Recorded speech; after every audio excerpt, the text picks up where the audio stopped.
So Lucy Beresford is a psychotherapist and broadcaster who is with me now. Lucy, mental health is clearly a very, very big aspect of this. I wonder, in your opinion, whether we need to be more, well, we certainly need to be more aware of mental health. We need to be aware of how it has an impact on the system. But actually, as someone myself who has had mental health issues, coming to work helps me. And if I'd been signed off work, at times I probably could have been, it actually wouldn't have helped me. It would have been the opposite of that. What do you think of this major problem, a hugely expensive problem, and how the government gets a grip on it? Well, as you say, it's a very expensive problem for the government, and that's very tragic for the government and also for people who pay taxes, and we gather those taxes might be going up at the end of the month. But far more worrying for me is the impact that this has on individuals, because work itself provides three very important psychological pillars. One of those is structure, the other is purpose, and the third is connection. And if you lack those three things, it can actually make it even harder for you to recover from some of your diagnosis, whether that's a mental health problem or a physical problem. And we know that the pandemic in general and the lockdown specifically dealt a very severe blow to people's mental health and well-being. And unfortunately, there were many people who really struggled during that and have taken a lot of time to recover. But the system, as you say, plays into the hands of people who think, actually, I would be better off not working. Commuting was too difficult. I didn't like my colleagues. I didn't get a sense of satisfaction from my job.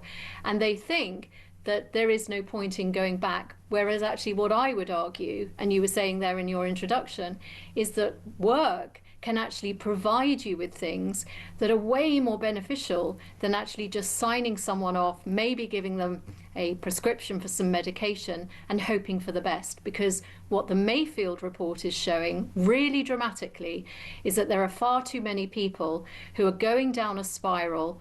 They are signed off work and they never go back. And we just can't allow that to happen.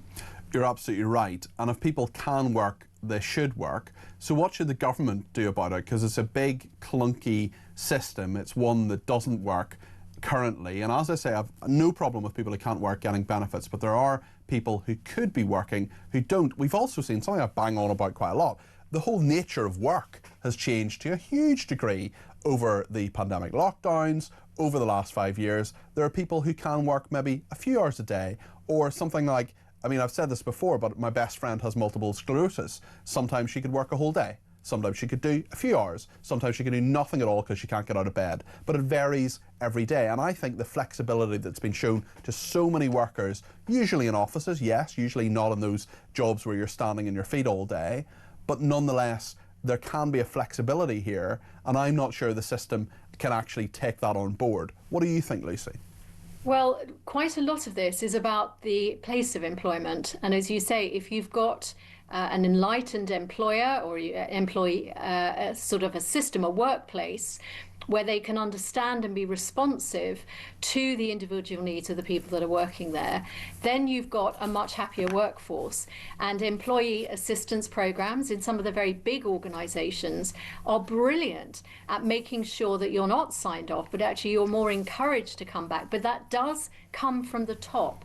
What we discover is that if you're in an organization, and it could actually be a very small retail organization, it could just be a one-off store, but if you're working for somebody who can really understand what you're going through and can make adjustments to your workload or for your schedule, you are going to retain that workforce. So it isn't just about what the government can do, although the Mayfield report is very clear that actually the government should be perhaps creating incentives within business to actually make it possible for them to have a more flexible workforce. And there are so many people who want to employ people who have some form of disability or mental health issue, but that's just become so much more difficult because of the national insurance issue in the last year. I want to ask you about something else, Lucy. I'm sure you, like me, every time it's out, read the Journal of Epidemiology and Community Health from cover to cover, and there has been research in it that says that people who don't vote are significantly more likely to die earlier than their voting peers. Experts suggesting voting behaviour is a stronger determinant of health than education. What do you make of this? Well, the only thing that I could link that to is a sense of apathy and joylessness, that there's something quite, there needs to be a sense of motivation for people to get out and vote. And if your overall view of life is that it doesn't really matter, my vote doesn't count, my voice doesn't count, I'm worthless, you might be signalling that someone has other issues around sense of self-esteem and their ability to get joy out of life, which might correlate, might is doing a lot of heavy lifting in that sentence from me, which might correlate to their inability or unwillingness to go out and vote. But yeah, causation and correlation are two very different things. It is a very interesting study. Just while I have you, Lucy, I would have loved to have asked you this at the time, but I don't think our schedules quite matched, about Andrew Mountbatten Windsor. I think we tried to get you on, it didn't quite work with our schedules, but I'd love to ask you just one question about someone who clearly his self-esteem has taken a bit of a knock. What is life psychologically going to be like for Andrew Mountbatten Windsor at the moment?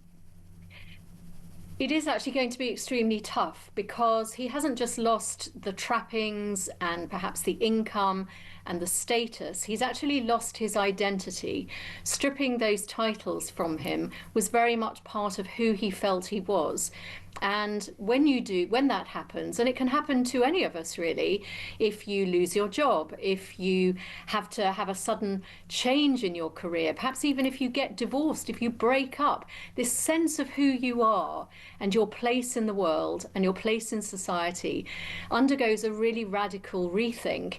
And you do need a lot of resilience to be able to confront that. I've worked with a lot of people, for example, who had a vision that they wanted to have a particular career, maybe as an athlete, maybe as a musician, maybe as a designer, and something happened, something went wrong, and they had to put that dream to one side. They had to have a different life, and it requires a lot of self-inquiry really to acknowledge that we are enough, we are all enough. We don't have to have labels, we don't have to have status around us to be a valuable human being. But when that's stripped away from you, when it's stripped away so publicly, that can be a very hard humiliation to bear.